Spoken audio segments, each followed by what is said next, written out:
Gusto saludarte, querido Javier Guzmán Calafel. Fuiste subgobernador de Banco de México y un protagonista de una historia que se vivió en la década de los 90, que parte de una premisa en tu libro que no comparto. Tú dices que ya no vamos a volver a vivir, que es bueno recordar lo que vivimos en los 90 porque ya no lo vamos a volver a vivir. Soy mucho menos optimista que tú, querido Javier. Yo me temo que estas cosas se puedan repetir porque a la gente, a quienes nacieron en los 90, finales de los 80, principios de los 90, como no les tocó vivir esa época, no tienen claro en la mente lo grave y lo fácil que se llega a esos momentos. Javier, ¿cómo estás? Muy buenas noches. Muy bien, David, muchas gracias. Muchísimas gracias por la invitación a estar contigo. De veras, que me da muchísimo gusto verte y yo creo que además es un gran libro, o sea, es una gran obra. Muchas gracias. Te digo, insisto, quiero empezar con eso. Yo sí creo que se puedan repetir condiciones así de malas, que el bien y la evolución no son lineales, que a veces tienen baches, a veces regresiones y a veces caminar en el sentido contrario. Por eso es muy importante tener presente qué hemos vivido, ¿no? A ver, déjame darte mi opinión al respecto. Mira, yo creo que el riesgo de que volvamos a vivir un problema como el que vivimos en 94 existe. Es decir, con características en donde pongan a la economía en una situación de una gran dificultad y nos pongan al borde de una crisis o nos suman en una crisis. Ese riesgo existe. Una cosa que yo sí creo es que la crisis del 94 se convirtió en un parteaguas desde varios puntos de vista. Uno de esos puntos de vista es precisamente que contribuyó a crear conciencia dentro de la sociedad mexicana. Y al hablarte de la sociedad mexicana me estoy refiriendo a las autoridades, me estoy refiriendo a la clase política y me estoy refiriendo en general a la sociedad civil. La conciencia que creó fue sobre la importancia de la estabilidad macroeconómica para un país, como un elemento fundamental, como una condición necesaria, efectivamente, para permitir que el país crezca. Condición necesaria, no suficiente, por supuesto. ¿Y qué te diría yo en qué se refleja eso? Hoy en día, la verdad es que no hay mayor discusión sobre la importancia, por ejemplo, de tener finanzas públicas equilibradas. Yo te diría, por ejemplo, en este momento inclusive tenemos un gobierno que bajo condiciones normales esperarías que fuera más relajado desde el punto de vista de las finanzas públicas. Y lo que estamos viendo es un énfasis en una prudencia en el manejo del gasto. Que hay retos para las finanzas públicas, que hay cuestionamientos en una serie de aspectos, por supuesto. Yo aquí enfatizo solamente... que el espacio fiscal se ha reducido sorprendentemente, sí. Hay retos enormes a mediano plazo, inclusive algunos a corto plazo. Yo no te podría hablar, por ejemplo, que en este momento tenemos unas finanzas públicas sanas. No, porque hay retos. Tenemos un reto para incrementar los ingresos, tenemos la necesidad de financiar mayor gasto, tenemos cuestionamientos importantes sobre la distribución del gasto. En fin, mi punto exclusivamente al hablarte de la crisis del 94 es el énfasis que se le da a la parte de mantener el equilibrio en las finanzas públicas. Y eso existe hoy en día. Yo te diría inclusive que no me parece que sea un tema en el que haya una gran discusión dentro de la sociedad. Y creo que la crisis del 94 contribuyó de manera importante a crear esa conciencia. No fue la única, porque toma en cuenta que veníamos también de la crisis de los 80 y de las crisis que vivimos también en los 70. O sea, veíamos toda la docena trágica. O sea, veníamos de toda la docena trágica. Que Luis Enrique Mercado, que en paz descanse, y quien fuera mi jefe en El Economista, él decía que los periodistas financieros deberíamos tener un altar con la figura de Luis Echeverría y otra con la de López Portillo, porque gracias a ellos teníamos trabajo. A veces me da el riesgo de tener que poner a algún otro político, porque estas tentaciones de olvidar, estas tentaciones, creo que tienes razón en lo que dices, pero creo que hay mucho no olvidar, mucho caer en el no es tan malo, ¿qué tanto es un poquito? Sí, la crisis de 94, por ejemplo, de las cosas que nos dejó la crisis de 94 fue un sistema financiero muy bueno, muy eficiente y muy fortalecido.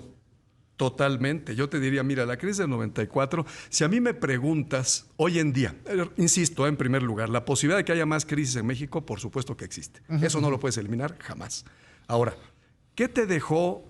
¿Cuáles fueron las lecciones principales de la crisis del 94 y qué tanto se aprendieron en México? A ver, te diría. Primero, el punto que te comentaba anteriormente, la conciencia, fortalecer la conciencia sobre la importancia de la estabilidad macroeconómica. Segundo lugar, lo que tú comentas, el sistema financiero, la necesidad de tener un sistema financiero sano. Tú recuerdas que una precisamente de las vulnerabilidades de la crisis del 94 fue el sistema financiero. Lo que teníamos era un sistema financiero que de repente se encuentra con una cantidad enorme de recursos que no está suficientemente bien supervisado, que tiene debilidades, que adolece de algunos problemas de transparencia, que se da en el contexto de un cambio de manos del sector público al sector privado, no siempre en buenas manos. Un cambio mal hecho, diría yo. Yo te digo, no siempre en buenas manos, cuando menos, ¿no? Sí, pero a ver, en este cambio, al momento que se regresaban a manos privadas los bancos, yo creo que se debió haber cambiado la regulación, que es una de las grandes fallas de del mediados de los 90, que se hizo una nueva banca con gente que algunos eran deshonestos y otros eran incapaces y otros sobrevivieron, pero con una regulación propia de la banca del Estado, no con una regulación propia de una banca comercial. Tienes toda la razón, estoy totalmente de acuerdo contigo, porque además toma en cuenta otra cosa, que algunos de los nuevos banqueros no tenían experiencia. Sí, claro. Entonces necesitabas un elemento adicional de supervisión. Entonces, otra lección fue esa. De supervisión y dirección, digamos. Sí, sí, claro, por supuesto. Yo me refiero de parte de las Sí. autoridades. Indudablemente que había la necesidad de tener más cuidado en todo el manejo de los bancos, más cuidado de parte de las autoridades. Esa lección se aprendió. Si tú a mí me preguntas en qué momento se da el parteaguas para el fortalecimiento del sistema financiero mexicano, yo te diría precisamente en el 94. Allí empieza la transformación. Después de una crisis bancaria que fue costosísima y que vamos, llevó un buen número de años enfrentar los costos de la crisis del sistema bancario. Otro elemento importante de la crisis del 94, el sistema de tipo de cambio flexible. Hoy en día, yo te diría que una de las principales bendiciones que tenemos en la economía mexicana, en la política económica mexicana, es tener un tipo de cambio flexible que nos permita atacar los desequilibrios que se generen desde un inicio. En el momento en que tú empiezas a tener un desequilibrio, el tipo de cambio se va a empezar a ajustar. Y vamos, en algunos ajustes en la economía mexicana es impresionante el funcionamiento del tipo de cambio. Cómo el tipo de cambio ha facilitado una situación en la que se empieza a gestar un desequilibrio en las cuentas externas. Otro elemento fundamental, déjame decirte... Es importante porque creo que hoy no se aprecia suficiente cuando se le trata de dar un uso político al nivel de tipo de cambio, de que este gobierno está bien porque el nivel de tipo de cambio es X o Y, o este gobierno está mal porque es X o Y el nivel de tipo de cambio, que no hemos justipreciado qué es el tipo de cambio flexible y esa gran bendición que es, que lo convierte en el primer amortiguador, que antes era antes de 1994, era la última línea de defensa. Si se descomponía eso, se tenía que descomponer, ya estaba descompuesto todo lo demás, ¿no? Efectivamente, si tú tienes un tipo de cambio fijo o semifijo, o una banda como teníamos en el 94, en el momento en que tienes presiones, tu sector externo, en lugar de ajustar el tipo de cambio, empiezas a usar reservas internacionales. Y te puedes encontrar en una situación, de hecho esto pasó en 94, en que al final de cuentas te quedas sin reservas, te quedas sin fichas. Un tipo de cambio flexible lo que te permite es precisamente evitar que se te acumulen esas presiones, ayudar a hacer el ajuste desde antes. Entonces yo te diría que es un punto fuerte. Otro elemento en el que estoy totalmente de acuerdo contigo, es un error decir, porque tenemos un superpeso ahorita, miren qué bien lo estamos haciendo. Bueno, existe la posibilidad, porque esa es la naturaleza del tipo de cambio, que en unos meses el tipo de cambio se debilite.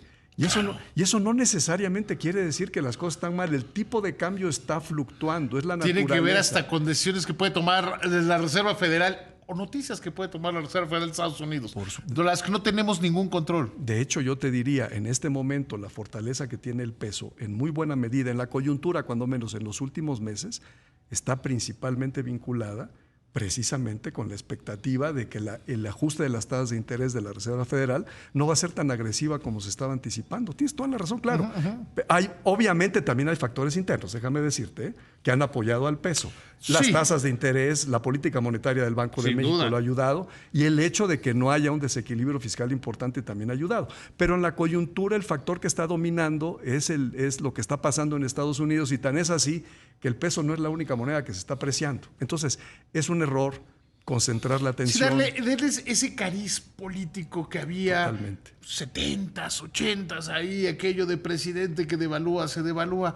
Hoy es un precio más de la economía, muy importante, pero es un precio más al final. Así es. ¿No? Y precisamente la naturaleza del tipo de cambio flexible es esa. Tiene que fluctuar. A veces se te va a apreciar, se te puede apreciar demasiado, porque no es un mecanismo perfecto.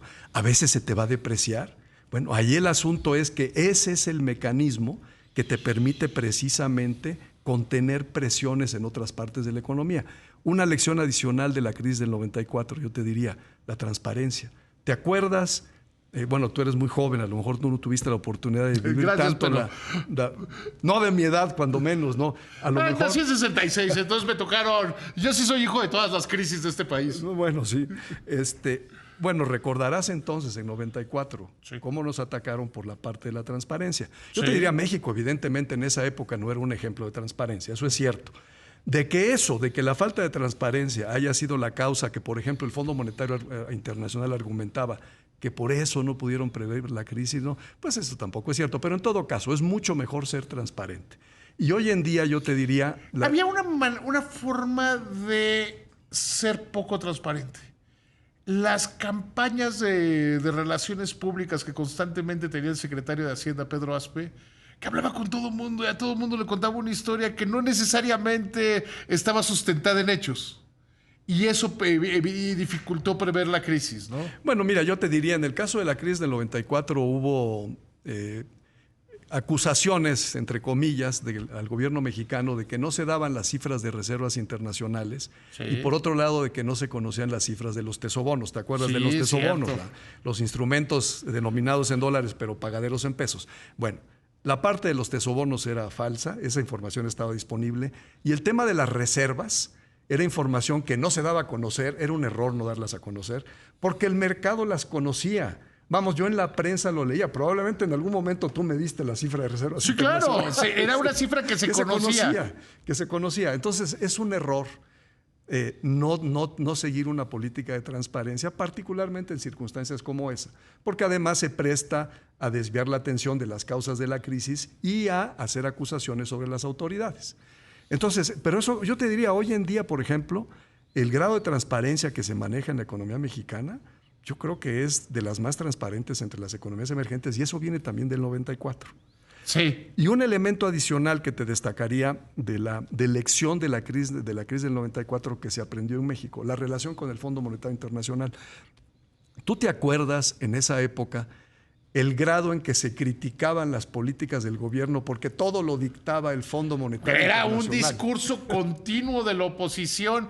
Vamos a una pausa. Estoy platicando con Javier Guzmán Calafel, quien fuera, creo que más importante que su gobernador de Banco de México, que sí fue muy importante, alguien que vivió desde el Fondo Monetario Internacional la crisis de 94. Seguimos conversando con él. Continúo conversando y me da muchísimo gusto con Javier Guzmán Calafel, quien fuera subgobernador del Banco de México y uno de los grandes testigos de la crisis de los 90 desde el Fondo Monetario Internacional, que acaba de escribir un libro que, insisto, desgraciadamente no he terminado de leer. Uno lamenta que los vuelos sean cortos cuando tiene un buen libro. Sí, porque uno vuela a Tampico y te va subiendo cuando ya te vas bajando. Apenas te acabas de acomodar y sacar tu libro, ya se acabó. Decías de estos tres grandes pilares, hablabas de estos tres grandes pilares que cambiaron a raíz de la crisis de los 90, ¿no? Uh-huh. Ahora, ¿cómo se vivió esa crisis? O sea, ¿cuáles fueron las lecciones?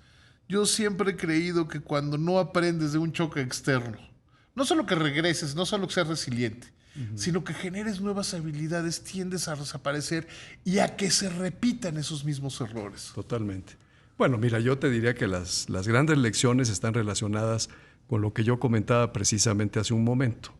Es decir, en primer lugar, la importancia de preservar la estabilidad macroeconómica bajo cualquier escenario. La importancia que tiene, los riesgos que representa el que tú tengas un tipo de cambio que está sujeto a límites, ya sea un tipo de cambio fijo o un tipo de cambio que se mueve dentro de una banda. Lo que pasa es que el tipo de cambio fijo es un tiro al blanco y el otro es una banda que se va a mover como en un tiro al blanco. Sí, el problema... O sea, llegó un momento que el sistema de bandas se había vuelto predecible. Sí, y el problema además es que en el momento en que tu tipo de cambio pega algunos de los límites de la banda, el compromiso del Banco Central es intervenir. Y si interviene, tiene que utilizar reservas internacionales. Bueno, tiene que comprar o vender reservas internacionales. En caso de presiones como las que tuvimos en el 94 sobre el tipo de cambio, el Banco de México, el Banco Central, tiene que salir a vender sus reservas internacionales, a usarlas, y eso te genera una vulnerabilidad. El otro elemento, otra lección importante, el sistema financiero. El sistema financiero es crucial.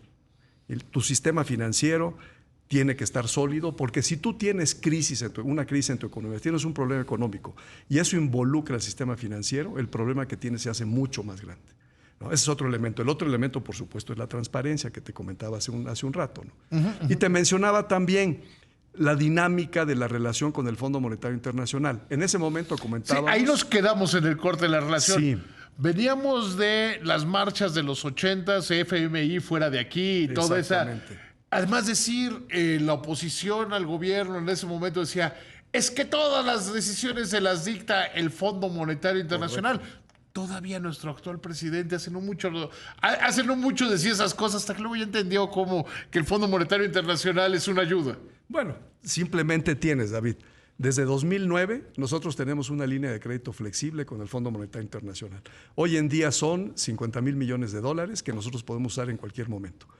Yo no veo dentro de la clase política nadie que se queje de que tenemos una línea de crédito con el Fondo Monetario Internacional. Que es el equivalente a la cuarta parte de nuestras reservas. Exactamente. Que además podemos desembolsar en la medida en que se cumpla con las condiciones de las revisiones. Una vez que pasas la revisión, tú tienes acceso incondicional a esa línea de crédito.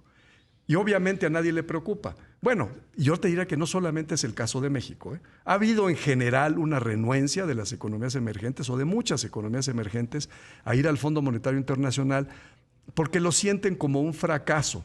Pero ve lo que está pasando ahorita. Por ejemplo, Chile tiene una línea de crédito flexible con el Fondo Monetario Internacional. Chile, que ha sido uno de los ejemplos más destacados de un buen manejo macroeconómico, en fin.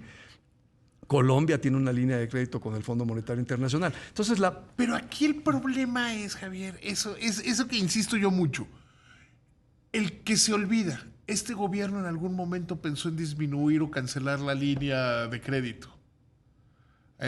Cuando recién había llegado Arturo Herrera, una de las primeras cosas que fue desarmar eso de esa intención que se tenía en el gobierno. Vamos a disminuir la línea, es que nos sale muy caro, es que ya no la necesitamos. Pues no. O sea, es como decir que tienes un seguro de gastos médicos y lo cambias por uno más bajo porque no te va a pasar nada, ¿no? Bueno, déjame decirte que ahí también hay otro elemento que hay que tomar en cuenta. En realidad, también han habido presiones del otro lado, presiones del Fondo Monetario Internacional. La idea del Fondo Monetario Internacional es que un país debe disfrutar de una línea de crédito de ese tipo durante cierto tiempo, no de manera indefinida. No es una línea permanente, porque también hay otras economías que necesitan los recursos.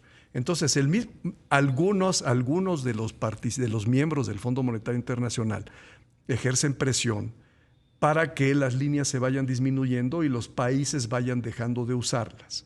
Entonces hay una combinación. Vamos, ahí yo no sé en realidad cuál era la forma de pensar del gobierno mexicano respecto de la línea de crédito.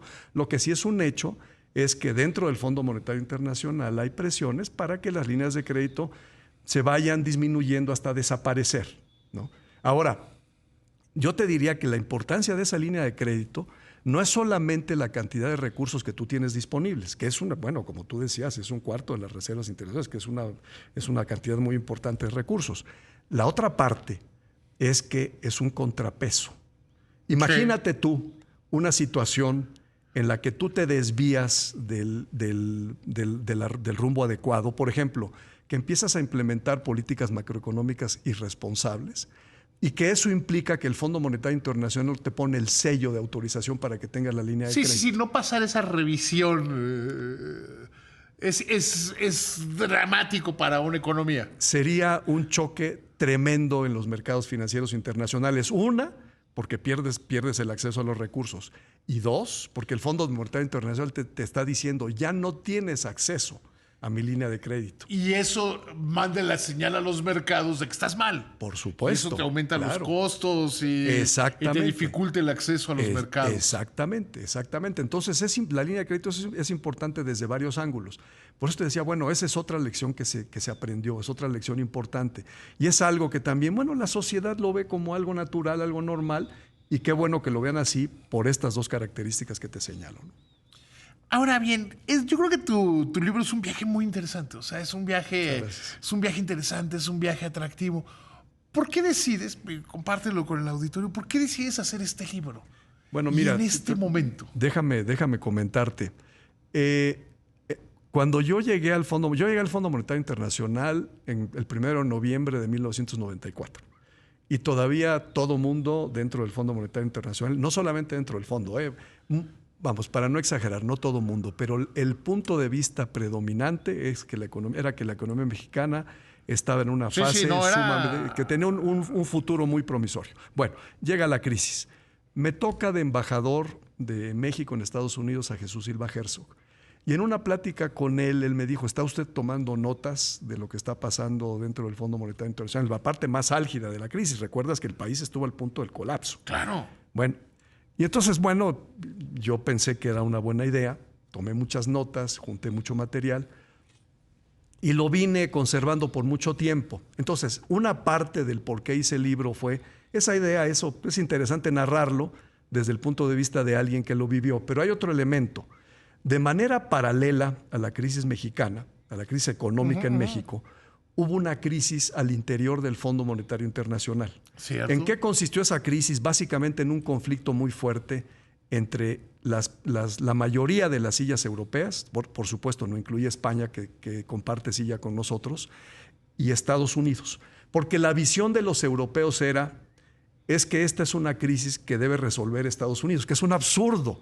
Porque el Fondo Monetario Internacional está hecho para eso, pero la visión de ellos era esa. Es una crisis que tiene que resolver Estados Unidos y entonces Estados Unidos tiene que aportar una cantidad de recursos y además los tiene que aportar de manera paralela, darle a México el acceso de manera paralela a los recursos que dé el Fondo Monetario Internacional. Ese era uno de los elementos.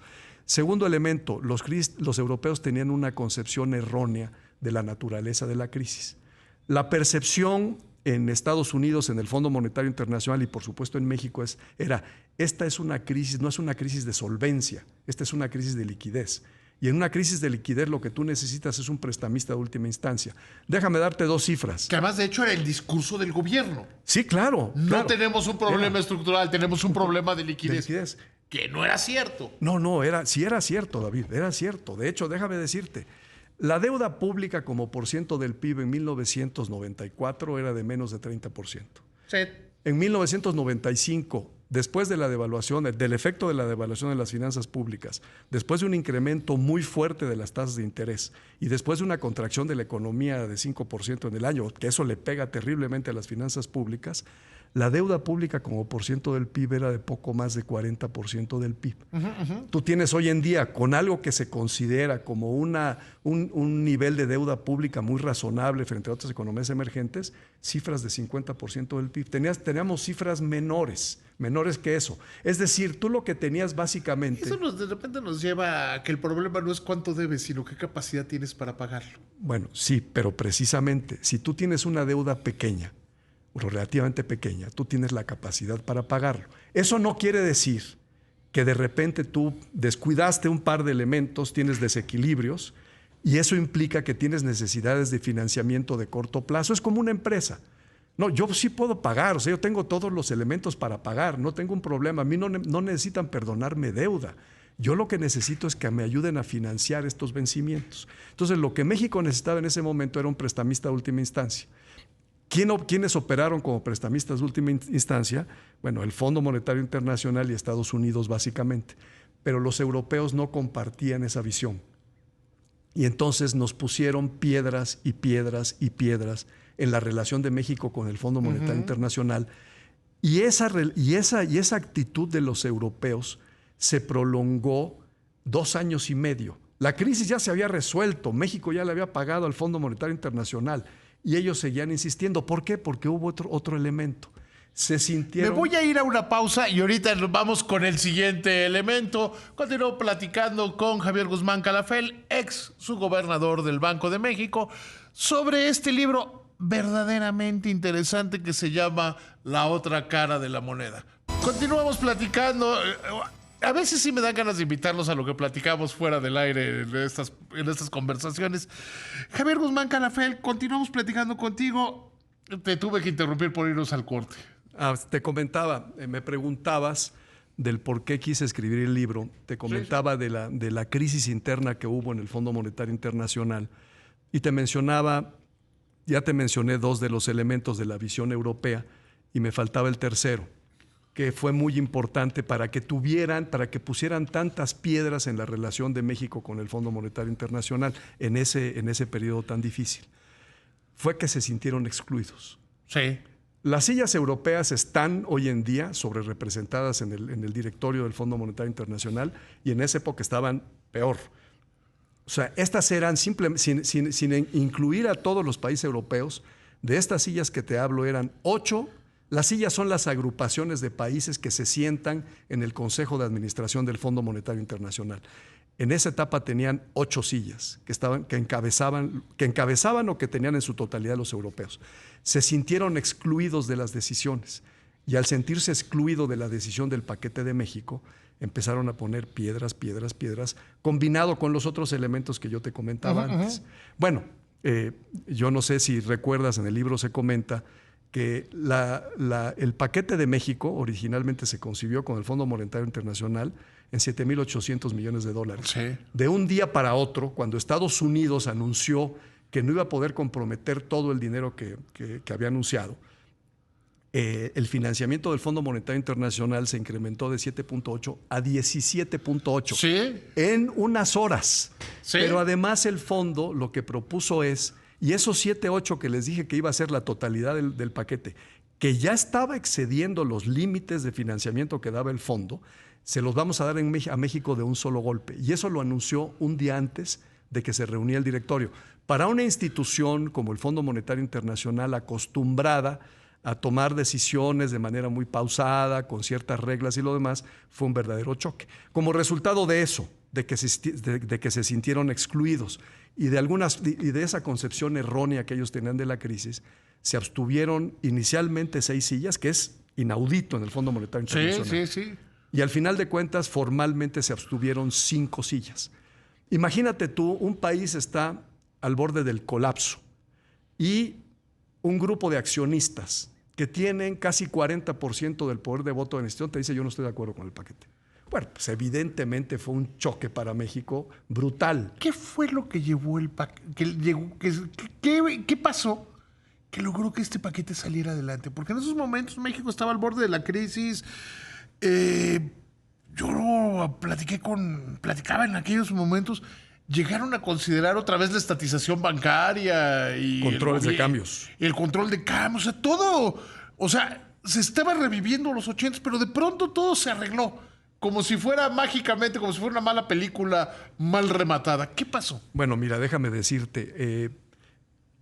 Inicia la crisis, vienen una serie de problemas que conoces muy bien, la discusión de la devaluación de diciembre, y luego vienen dudas sobre la fortaleza del programa fiscal, en fin. Y hay un elemento adicional que es crucial. Bueno, sí, México tiene $6,000 millones de reservas y tiene que pagar $40,000 millones. ¿Quién les va a dar el dinero?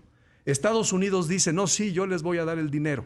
Pero todo el mundo se da cuenta de que políticamente va a ser muy difícil, y el Fondo Monetario Internacional va a ayudar, pero políticamente Estados Unidos se da cuenta, y la gente lo percibe, por supuesto, de que va a ser imposible que el Congreso apruebe la cantidad de dinero que Estados Unidos había anunciado que aportar. Entonces Estados Unidos dice en un principio: voy a dar $9,000 millones en el contexto de un paquete de estabilización, y además les voy a dar garantías a México por $40,000 millones. Y de repente llega un día en que anuncia, Esos 40, olvídenlos. Lo que vamos a dar en total son 20,000 millones de dólares y lo demás, pues el Fondo Monetario Internacional, donde se pueda tomar.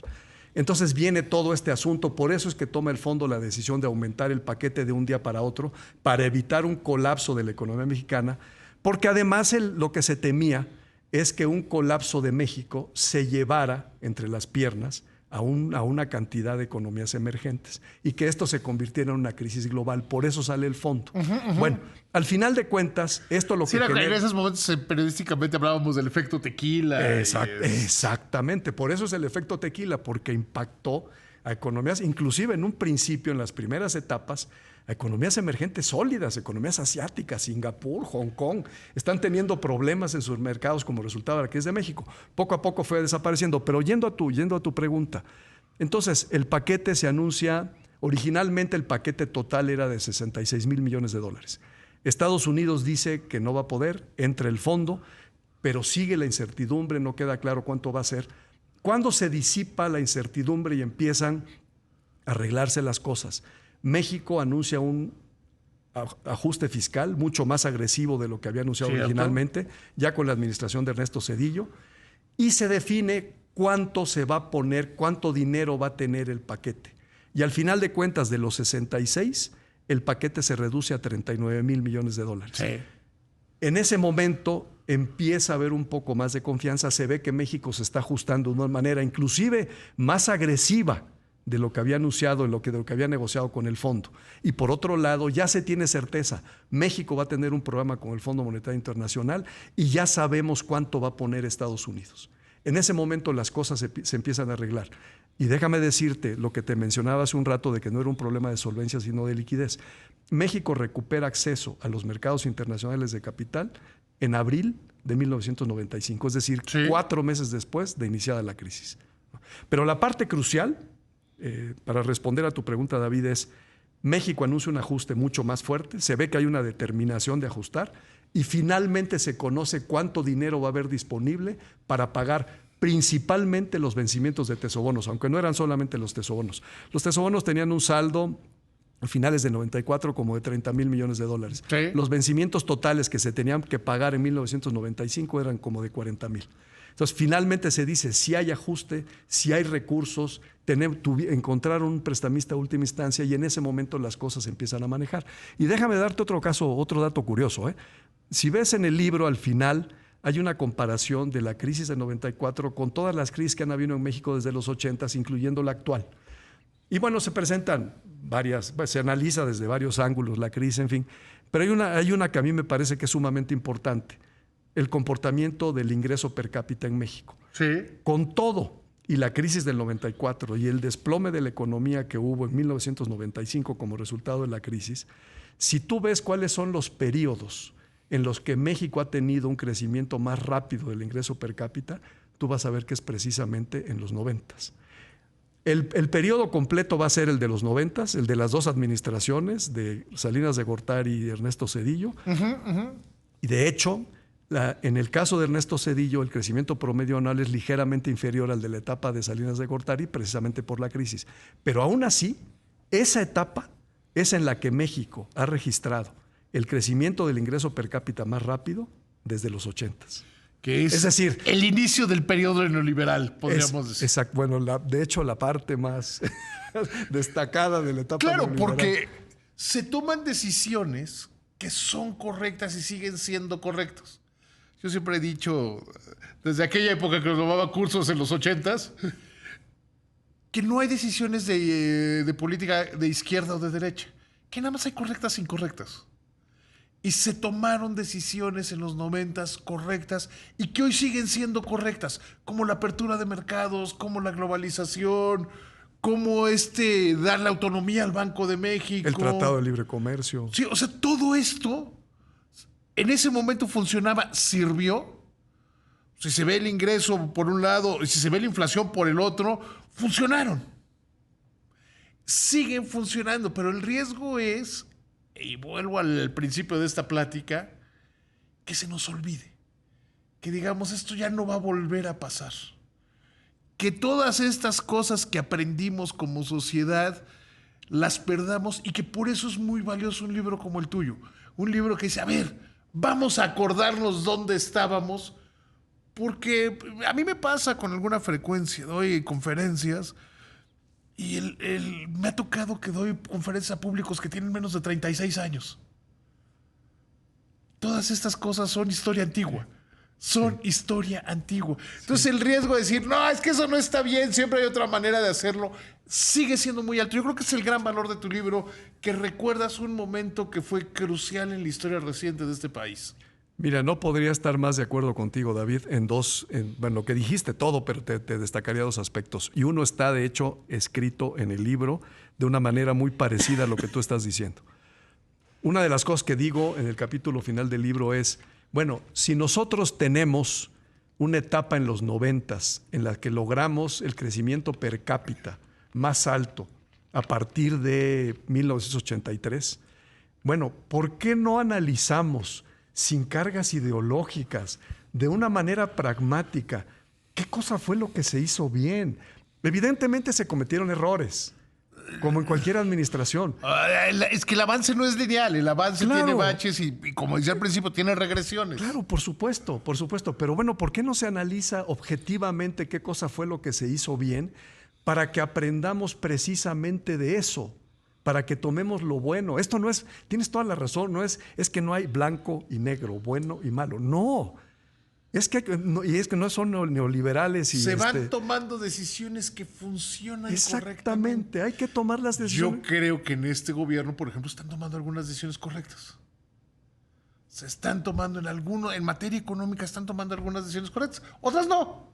Pero no podemos descartar de que todo es bueno o que todo es malo, sino que hay que saber, y yo creo que a eso es a lo que invita tu libro, a saber, bueno, qué funcionó de ahí y qué puede seguir funcionando o puede ya no funcionar. Exactamente, claro. Y déjame decirte, uno de los grandes temas pendientes en México, ahorita hay muchos retos, muchísimos, pero bueno, uno de los grandes temas pendientes en México es precisamente la parte de crecimiento económico. Ese es un tema que viene de hace muchos años. Y eso es algo en lo que yo creo que no se han aprendido lecciones del pasado. No se ha aprendido qué cosa es lo que se tiene que hacer en México para lograr un crecimiento económico adecuado. Y eso es un Javier, vamos a tener que ir a otro corte. Le ofrezco una disculpa a Paul Lara y a quienes estaban considerados, pero es mi programa y puedo hacer lo que quiera cuando lo estoy pasando bien. Y creo que esta es una plática verdaderamente fundamental. Si te parece bien, Javier, regresamos a cómo le hacemos para crecer. Que ese es el gran pendiente de este país. Continúo platicando en esta ya larga e interesantísima plática con Javier Guzmán Calafel, autor del libro La otra cara de la moneda, exfuncionario del Fondo Monetario Internacional, exfuncionario de Banco de México. Decías algo que es fundamental. La economía mexicana no ha crecido. Históricamente tenemos ese gran pendiente como país, como sociedad, y en las personas hay que encontrar la manera. ¿Cómo lo ves tú? Bueno, mira, de hecho yo creo que de la parte económica, uno de los grandes pendientes en México es sentar las bases para tener un crecimiento más acorde con las necesidades de la población. Déjame decirte, por ejemplo, mira, hay un concepto en economía que tú conoces muy bien que se llama crecimiento potencial. Uh-huh. Crecimiento potencial es básicamente hasta cuánto puede crecer la economía máximo sin generar desequilibrios que hagan insostenible ese crecimiento, en resumidas cuentas. Bueno, hay una forma sencilla de tener una idea de lo que es ese crecimiento potencial y es ver lo que dicen los analistas, lo que están esperando los analistas para el crecimiento en el largo plazo de la economía. Y eso está en encuestas, las publica el Banco de México, por ejemplo. Uh-huh, uh-huh. A mediados de 2018, la estimación era 2.5% de crecimiento en el largo plazo, que yo lo tomo como un indicador de crecimiento potencial. Yo te diría, ese crecimiento es muy bajo. Sí. Bueno, si ves es el que se vivió en promedio en la época neoliberal. Y no, probablemente, no, en la época neoliberal vas a ver un crecimiento promedio un poco más alto que eso, dependiendo de qué periodo tomas. Pero te va a dar un poquito más elevado. Todo el grupo, digamos. Sí, a lo mejor te da un poco más alto. Ajá. Pero bueno, mi punto es, si tú ves el crecimiento potencial hoy en día, es medido con esas bases, O sea, la expectativa de crecimiento de largo plazo por parte de los analistas está alrededor de 2%.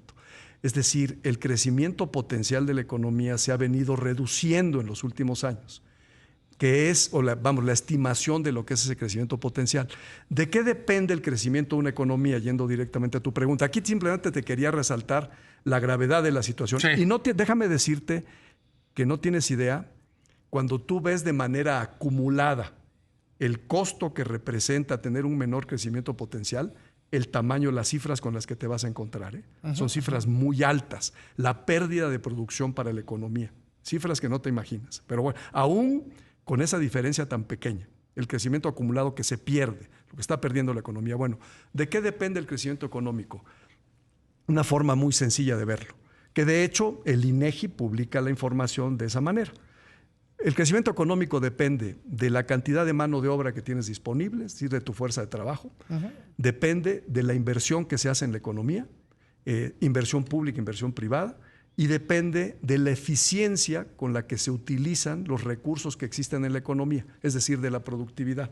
De esa forma, de una manera contable, tú puedes resumir los determinantes del crecimiento económico, y hay teorías que vienen desde hace muchos años que sostienen esto, y te repito, es frecuente, lo vas a encontrar en estadísticas de muchos países, un desglose del crecimiento desde ese punto de vista. Bueno, con el crecimiento poblacional la verdad es que no tienes mucho que hacer. Todavía tenemos afortunadamente en México un bono demográfico, pero eso no es algo que vaya a controlar, que tú puedas esperar que con políticas públicas se va a modificar de manera importante. ¿En dónde pueden incidir las políticas públicas? En la inversión pública y privada y en la productividad total de los factores. Ve las cifras de inversión que hay en México, donde hoy en día son lamentables y han venido descendiendo. La inversión total en México como porciento del PIB es de alrededor de 20%. En las economías de alto crecimiento tú vas a encontrar cifras de 40, 45%. O sea, necesitamos fomentar la inversión privada y pública. La pública depende de la cantidad de recursos que tiene disponible el gobierno. Esa cantidad de recursos que tiene disponible el gobierno también se ha venido contrayendo. Entonces, tú necesitas una reforma fiscal que le dé más recursos al gobierno y que haga más eficiente esa recolección de recursos. Es decir, una política fiscal que no solamente te genere más ingresos, sino que al mismo tiempo incentive la inversión privada. ¿De acuerdo? Entonces, teniendo más recursos el gobierno puede gastar más, y ese es otro tema. Tú necesitas una certeza para que políticamente sea viable y para que económicamente tenga sentido una reforma fiscal. Debes de tener la certeza de que el gobierno va a gastar bien esos recursos adicionales. No los va a asignar en proyectos que se van a convertir en elefantes blancos. La otra parte, más importante todavía. O los va a usar en gasto corriente. Sí, exactamente. Vamos, recursos que se van a desperdiciar, eso es lo que tú no quieres, que se invierten más, más lo que se desperdicia. Inversión privada. ¿Qué cosa es lo que necesitas para que la inversión privada en el país, pues florezca, para que tengas un crecimiento? Necesitas obviamente confianza, necesitas reglas del juego, necesitas un Estado de Derecho, necesitas esquemas de regulación que equilibren bien la necesidad de intervención del Estado con la importancia de que el sector privado pueda funcionar bien, evitar una regulación excesiva.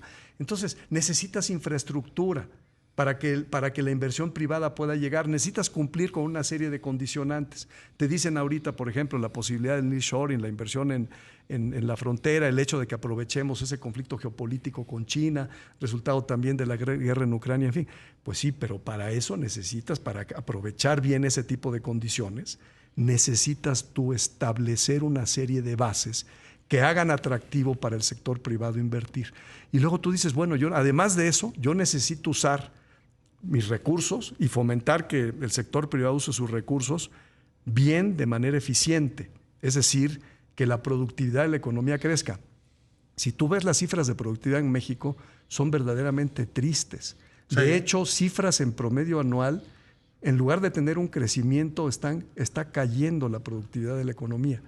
Y para eso, evidentemente, también el gobierno necesita de tomar una serie de acciones que te permitan llegar a eso. En primer lugar, necesita fomentar el capital humano en el país.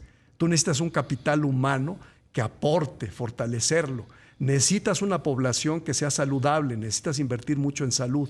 Necesitas crear una infraestructura adecuada. Necesitas, por ejemplo, adaptarte a las condiciones cambiantes, energía. Sí.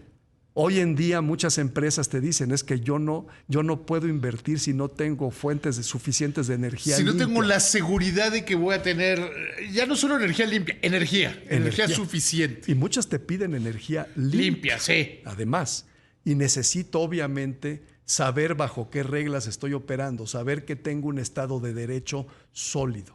Necesito invertir en investigación científica, en fin, es una serie de cosas que el gobierno necesita hacer para que tengas esa productividad. Mira, por ejemplo, paradójicamente, una de las, por ejemplo, de los grandes debates en los 90s, de si México iba a tener una crisis o no, la crisis del 94 iba a surgir o no, era precisamente que tú estabas teniendo un crecimiento muy fuerte de la productividad.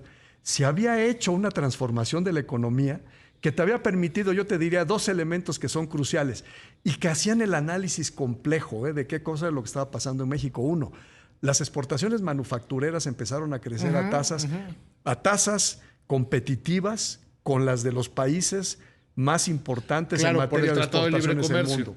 Tratado de Libre Comercio combinado con otras acciones que se tomaron. Sí. Y en segundo lugar, lo que tú estabas teniendo en México era un crecimiento muy sólido de la productividad. Entonces había mucha gente que insistía, no, el problema que tenemos en el sector externo, ese déficit, es temporal. Porque mira, no hay un problema de competitividad porque mis exportaciones están creciendo muy rápido, al ritmo de los mejores exportadores del mundo. Pero no solamente eso, ve la productividad de mi economía.